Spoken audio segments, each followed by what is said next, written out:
It's gonna cost how much capital gold to fully max the new clan capital in the update? Welcome back to the channel. Today, I'll answer many of your questions you guys have been leaving over the past few videos about this new update. Many of your questions have been answered by my previous videos, so if you don't see your question answered here, then it's probably already answered in the previous video, so be sure to check out all those videos linked down below. But let's start with the first question, and he asks, if we fail to destroy base, I'm assuming you mean your clan uses all their attacks but didn't triple this last base in the raid weekend. And then you go on to say, does the raid weekend end for us? The answer is no. The raid weekend won't end for you guys just because you don't have any more attacks. It will end at a specific time, like the CWL essentially, which doesn't pay you out those CWL medals. But technically, new players could join your clan during that time and they could attack for your clan. Just remember, you'll not get any more attacks other than those 5 original attacks unless you triple the base for the 6th hit. Once raid weekend concludes, then you'll get your raid medals, and that's it. There is currently no ranking system in the clan capital. Another question was, if you accidentally invested capital gold into something and you wanted that back, can you get a refund? The answer is no. You can't get any refund for capital gold that is already spent on upgrades. He also asked, if we get 5 attacks, does this mean that we can attack the same district 5 times? Yes, you can attack the same district with all 5 of your attacks if you needed to. Finally, he asks, how do we know who gets the 6th bonus attack? Well, the 6th bonus attack is given to whoever triples the district. They can only get that once per raid weekend, so if they do it again, they can't get another extra or a 7th attack. So be sure to let your clanmates triple a base so they can get their extra attack. The next question we have here is from N, who asks, are the layouts of each district identical between clans? The answer is yes. Each layout is 100% the same from the water to the mountains, but each clan can move buildings wherever they want. They just can't move the water or the mountains, and only co-leaders and leaders can actually change the layout of bases. The next question was asked by a few people, which states, can we use 1 frost spell and a jump spell to reach the other side of the water instead of 2 frost spells? The answer is yes, as long as the frost spell is close to the edge so the jump spell doesn't have to jump too far. Notice here how the frost spell is just about 2 tiles away, which will allow the jump spell to reach. But if the frost spell is just too far away, even though the jump spell is touching the land, it is still too far for the troops to jump. But notice that you can use 1 jump spell to jump onto the frost spell and then another jump to jump onto the land, but that would require an extra clanmate to drop that 2nd jump, which seems like too many spells. But another question similar to this was asked by Kush, who asked, what happens if you use the frost spell in the water and a hog glider is shot down over it? Well, we already know that if an air troop is shot down in the middle of the water, it will disappear and it will die. But if a troop is shot down over the frost spell, then the troop is still alive and won't die. The next question we have here is from Naharo, who asks, the mountain is so huge, does that mean we are going to see more districts in the future? Well, I think that's the case. Those look like perfect spots for more districts in the future, so let's keep an eye on that. Guda is asking, can I complete a forge using a book of building or a hammer of building? And can we use a power potion to boost the army during the attack? And will a boost be applied to all the troops for all the members? Well, Guda, you can't use any of those things. A book or a hammer can't be used on the forge. Only a builder potion can be used to speed up the forge. Also, a power potion only works on the main village and will not work on the clan capital. Next question we have from Daniel asking, do you have to give all your capital gold to 1 upgrade, or can you put whatever you want into each upgrade? Well, you have to actually give all your capital gold to that specific upgrade. So for example, if you have 10,000 capital gold and an upgrade is a large amount over 10,000, then you'll have to donate the whole 10,000. You can't just put like 2,000, 3,000 of your capital gold into that. Then we have 7DS, who asks, removing trees and other stuff from the district village is possible? Do we get gems for removing them? You can remove them, but you can only do it with capital gold and you don't get any gems for it. Once you use the capital gold to unlock these trees, then you can move them or stash them away. I would not recommend using your capital gold on them unless you unlocked everything else, since they don't help your base, unless you want to build a specific base design to move these trees out of the way. Now let's answer Cyclone's question. Will you be able to use raid medals to fill your own defensive CC for Clan Wars? Sorry, you can't do that. I would hope that they do this in the future update. That would be amazing. Then he asks, will there be a capital potion that we can use instead of builders to craft capital gold?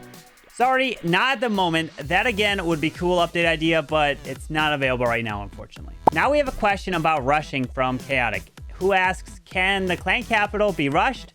Well, I don't think so entirely. You could unlock a lot of buildings and not unlock or upgrade the troops, but you'll still be forced to eventually upgrade those as well. So I'd say if you're upgrading all the buildings, be sure to upgrade the troop barracks as well to keep up. Now, Regal asks, is there a mechanism preventing random members from upgrading whatever ruins they want?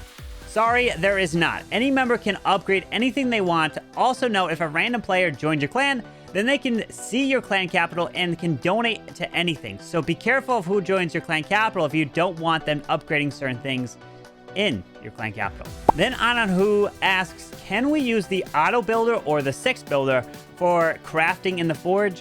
Well, let's go ahead and test this out.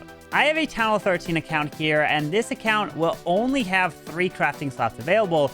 But let's go ahead to the builder base and send the builder over to the main village. So now that we have 6 builders, let's build a few of these gold mines so that we only have 3 builders free now.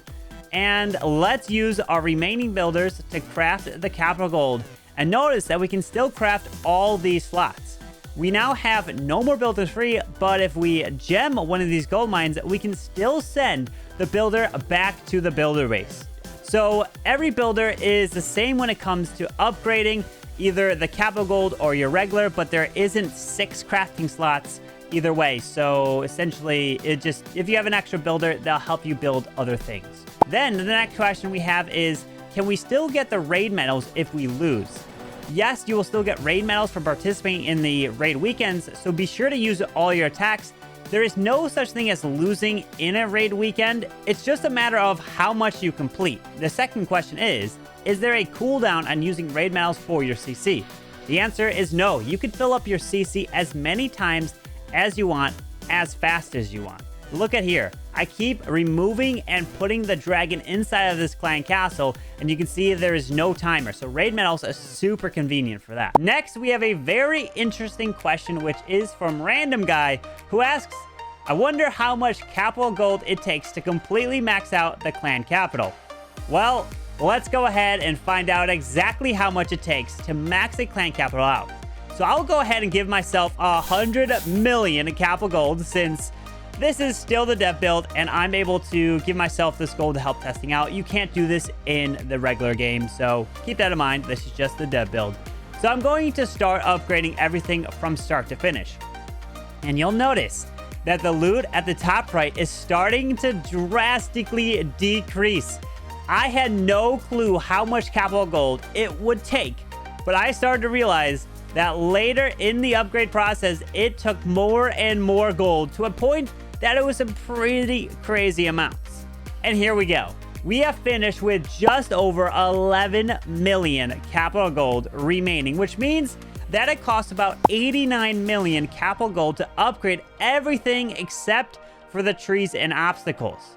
If we go ahead and start to remove those now, you'll see that we have about 9.9 million capital gold left. This means that to get a 100% max clan capital, it would take about 90.1 million capital gold to do so. You can now use these numbers to figure out how long it would take to upgrade your base or your clan capital, and let's do just that. Let's figure out how much capital gold one Town Hall 14 player could craft on a per daily basis, even though you can only craft capital gold every 3 days. I think a per daily basis will just be an easier way to handle the math. So, as a Town Hall 14, you have 4 crafting slots, which means you can craft 2,400 gold every 3 days. This means you are technically crafting 3,200 every day. Then let's add 150 to that for the daily free amount, and we get 3,350 capital gold per day for a Town Hall 14 player. Now, if we add the raid weekend loot, which I received was about 20,000, just above that, capital gold. But hold on, this was hitting a max base, so let's go ahead and cut that in half to be safe. So let's take 10,000 and divide that by 7, since the raid weekend only happens once a week. We now have a total of roughly 4,700 capital gold per day per town of 14. That is the magic number, which I think we can use now to kind of calculate everything. So if a solo player tried to upgrade a clan capital to max, it would take them roughly 52.5 years. What? 52 and a half years? That's insane. Hopefully I'm doing the math correctly here, but this is why you want to be in a clan. So let's now take that 4,700 and times it by 50 for a full clan, and you now can fully upgrade a clan capital in about 1 year or 383 days, just over a year.